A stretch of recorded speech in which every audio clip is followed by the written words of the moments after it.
Енді қыздарға ең ауыр тиетін сөз қашан тұрмысқа шығасың деген. Шынында да мен сол сөзді айтқым келмейді, өйткені адамның көңілінен қымбат не нәрсе бар. Бірақ бір нәрсеге көзім жетті да, шынында егер ұстанымы менен өзіне деген сенім мол болған кезде қаншама отырған қыздың орнын тапқанына куә болдым да.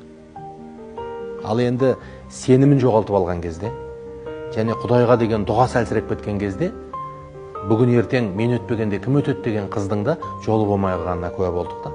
Сондықтан қыз бала бірінші кезекте өмірде өзінің орнын нақ табу үшін Аллаға деген дұғасын, тілегін тоқтатпау керек.